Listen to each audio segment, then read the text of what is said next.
안녕하세요. 캐드쟁이 AI입니다. 자, 오토캐드 2D 기초교육 다 끝났고요. CAT 2급 자격증 강좌 다 끝났어요. 물론 CAT 2급은 추가적으로 시험이 진행이 되면 기출문제를 시험 끝났을 때마다 공개될 때마다 기출문제 공개될 때마다 한 번씩은 제가 풀어서 올릴 거예요. 그래서 CAT 2급은 뭐 계속 진행을 할 거고, 자, 뭐 어떻게든 2D 이제 기초 강좌는 다 끝났기 때문에 2D 기초 강좌가 필요하신 분들은 이제 그쪽을 다 보시면 되겠죠. 이제는 뭐 강의가 다 끝났으니까 본인이 보고 싶은 섹션을 편하게 다 보실 수 있습니다. 거기 있는 것만 해도 거기 있는 기능만 제대로 알고 있어도 2D 그리시는 데는 크게 문제가 없을 거예요. 자, 그럼 이제 앞으로 진행될 건 뭐냐? 네, 당연히 오토캐드 3D입니다. 자, 오토캐드 가지고 3D를 그리는 거죠. 네, 그리는 거예요. 그래서 이제 과정이 진행이 되니까 과정에 대한 이제 전반적인 설명이 들어가야 되는데, 오토캐드로 이제 3D를 표현하는 방식 자체가 되게 다양하게 있습니다. 다양하게 있어요. 그래서 우리가 이제 3D를 표현한다 라고 한다면 뭐 어떤 방법들이 있느냐 먼저 알고 가야겠죠. 그래서 설명을 드리자면, 자, 일단 3D를 그릴 때 처음에 3D가 아니라 2.5D라는 게 나와요. 2.5D. 얘는 실질적으로 3D는 아니에요. 3D는 아니고 2.5D는 뭐냐면 3D의 형상을 2D로 그려서 3D처럼 보이게 해주는 게 2.5D입니다. 그래서 실질적으로 2.5D는 3D다? 아니에요. 2D입니다. 2D예요. 2D지만 이 부분은 일부 업종에서 사용이 돼요. 사용이 되고 뭐 점차 이제 없어지는 추세기는 하지만 어쨌든 뭐 특정 업종에서는 사용을 합니다. 그래서 가장 이제 2.5D를 많이 사용하는 데가 제가 알고 있기로는 플랜트예요. 플랜트인데, 플랜트 쪽에 이제 가스 저장 창고, 배관 뭐 그런 것들을 이제 주로 다루게 되는데, 그 플랜트 쪽에서 그런 거를 할 때 단순히 그냥 2D 도면으로 그리지 않더라고요. 저도 이제 그쪽에서 종사한 건 아닌데, 제가 이제 수업을 해봤을 때 플랜트 쪽에서 종사하시는 분이, 재직자 분께서 수업을 받으러 왔는데 그런 것들을 필요로 하더라고요. 그래서 일반적으로 플랜트 쪽에서 이제 2.5D를 그려주는 거를 이제 정식적으로 뭐라고 얘기하냐면 ISO 도면이라고 합니다. ISO 도면. 그래서 ISO 도면이 뭐냐라고 한다면 2.5D로 표현된 플랜트 도면을 얘기를 합니다. 예. 그래서 이제 ISO 도면을 그릴 때 2.5D가 필요해요. 그래서 실질적인 3D는 아니지만 3D 형상을 표현하는 거기 때문에 3D 과정에서 먼저 다루고 갈 거예요. 자, 그 다음에 이제 나오는 게 와이어프레임 모델링이에요. 이제 3D 형상을 만드는 거, 3D 공간에서 3D 형상을 만드는 걸 일반적으로 이제 모델링이라고 합니다. 모델링이라고 하는데, 와이어프레임 모델링은 이제 실제적인 3D를 구성을 하는데, 이게 이제 그 면들을 다 만들어주는 게 아니라 그냥 선으로 3D 공간에 뼈대만 그려줘요.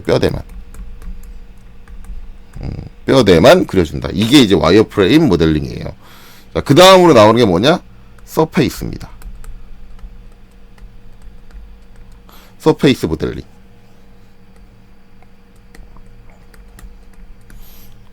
그러면은 와이어프레임은 이제 선으로 3D 형태의 뼈대만 그려줬다고 한다면, 서페이스 모델링은 면을 생성합니다. 면으로 3D 형상을 모델링했다. 3D 형상을 모델링한다.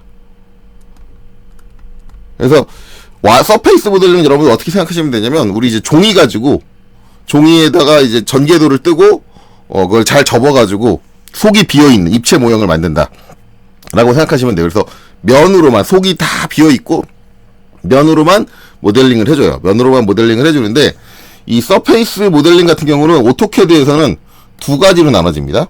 두 가지로 나눠지는데, 어떻게 나눠지느냐? 두 가지로. 첫 번째, 그냥 순수한 서페이스 모델링이 있고요. 그 다음에 두 번째는 솔리드 서페이스 모델링이 있어요.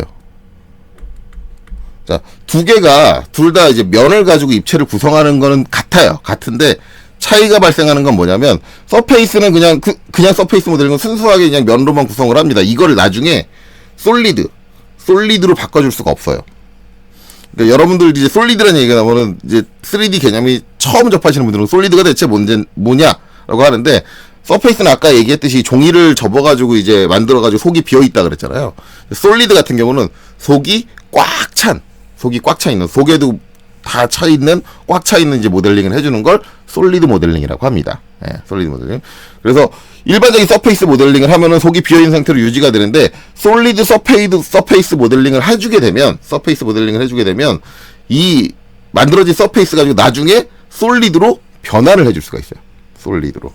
그래서 사용되는 게 이제 솔리드 서페이스 모델링이다 라고 되죠. 자, 그래서 이제 그렇게 이해하시면 되고, 그 다음에 이제 마지막으로 나오는 게 뭐냐? 솔리드 모델링이에요.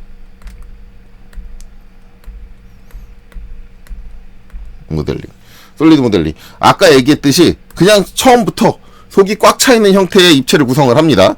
실질적으로 이제 우리가 최종적으로 만들어야 되는 3D 형태는 솔리드 형태예요. 솔리드 형태의 모델링을 해야지만 여러분들이 알고 있는 3D 상의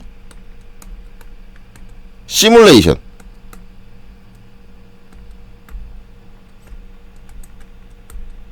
가능해요. 그래서 시뮬레이션을 하기 위해서는 일단 속이 꽉 차 있는 형태. 그래서 전체적인 질량이 다 차 있고, 거기에 내가 해석할 물체의 이제 특성들, 갖고 있는 재료가 갖고 있는 특성이라든가 그런 걸 입력을 하고, 거기에 수학 공식을 통해서 할 수 있는 시뮬레이션을 걸어주면 그 안에 있는 재질의 특성이랑 그런 거를 고려해서 우리가 원하는 예측되는 어떤 결과를 표현해주는 걸 시뮬레이션이라고 하죠. 네, 시뮬레이션. 해주기 위해서 솔리드 모델링이 된다.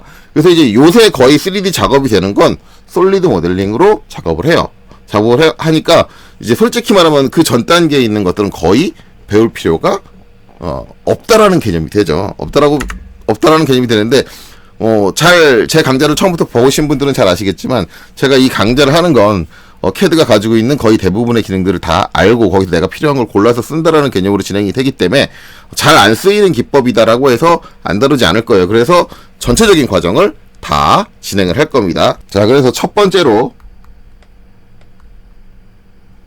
2.5D를 진행을 할 거예요. 2.5D를 진행을 하고, 두 번째로 와이어프레임 모델링을 진행합니다. 그 다음에 세 번째로 서페이스 모델링.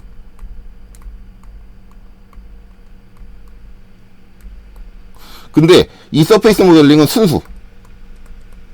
그러니까 즉 솔리드 서페이스 모델링을 진행하는 게 아니에요. 그 다음에 네 번째로 솔리드를 진행할 겁니다. 솔리드 모델링을 진행하고, 다섯 번째로 솔리드 서페이스를 진행할 거예요.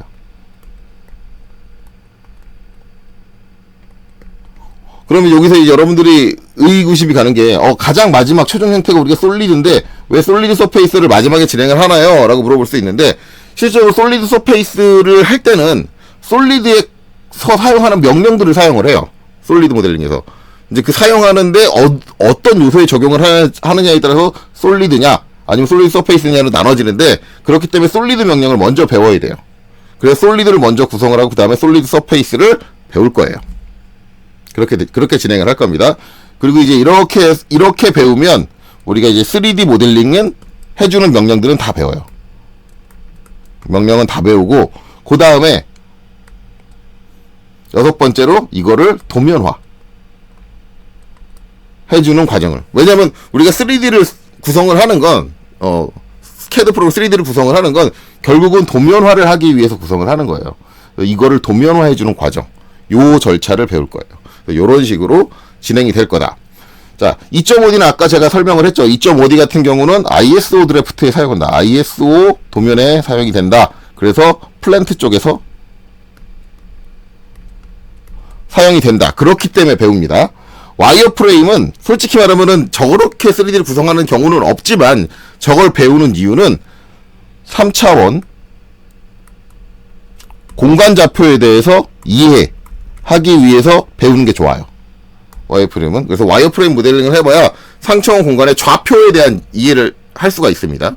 자, 그 다음에 이제 서페이스는 서페이스로 어떻게 구성이 되는가 라고 해서 이제 다루는 거예요. 그러니까 제일 솔직히 말하면 빠져도 되는 게 서페이스 모델링이에요. 얘는 빠져도 돼요, 솔직히 말하면. 그리고 솔리드 모델링은 우리가 원하는 최종적인 3D 형태라고 그랬죠. 반드시 배워야 합니다. 거의 요새 이루어지는 모델링의 대부분은 솔리드 모델링이에요. 그리고 솔리드 그럼 서페이스는 왜 배우냐? 솔리드 서페이스는 도대체 왜 배우느냐? 라고 하는데, 일반적인 솔리드 모델링 가지고 해결이 안 되는 부분들이 있어요. 일반적으로 그냥 솔리드 모델링을 하기가 어려운 게 뭐냐면, 자유공면 면을 가진 제품은 그냥 솔리드로 자유공면을 표현하겠다 그러면은 안 되는 건 아니지만 되게 접근하기 어려워지는 경우가 많아요. 그래서 일반적으로 유선형 디자인 자유공면을 다루는 쪽에서는 먼저 서페이스를 구성을 하고 얘를 나중에 솔리드로 전환을 해줘요. 그래서 이런 쪽이 가장 많이 사용되는 게 금형, 사출 금형, 플라스틱 사출 금형 쪽에 많이 사용이 됩니다. 그래서 그쪽에서는 서페이스를 먼저 구성을 하고 원하는 형태를 먼저 구성을 하고 면으로 그 면들을 조합을 해서 솔리드를 만들어주는 형태를 작업을 많이 해요. 그렇기 때문에 얘는 많이 쓰이는 기술이다. 솔리드 서페이스는 얘는 잘 안 쓰이지만 많이 쓰이는 기능이다. 그러니까 반드시 이것도 알아야 되는 기능이죠. 그리고 결론적으로 이렇게 우리가 3D를 만든 건 뭘 하기 위한 거다? 도면화를 하기 위한 거다. 그래서 만들어진 3D의 형상을 가지고 모델링된 3D의 형상을 가지고 도면화하는 절차도 반드시 여러분들이 익혀야만 합니다. 자, 그래서 이렇게 진행이 될 거예요. 그래서 이게 이제 강좌가 얼마나 갈지 모르겠어요. 뭐 다루는 명령들은 뭐 있는 대로 다 다룰 거니까. 그래서 쭉 강좌를 이어나갑니다. 그래서 이제 지금 이 동영상은 앞으로 강의를 어떻게 할 거다에 대한 그냥 설명이에요. 설명. 그래서 요거 참조하시고 여러분들이 접근하시면 될 것 같아요. 자, 그래서 요번 강의도 아니죠. 요번 설명 여기서 끝내도록 할게요. 여기까지 봐주시느라 수고하셨습니다.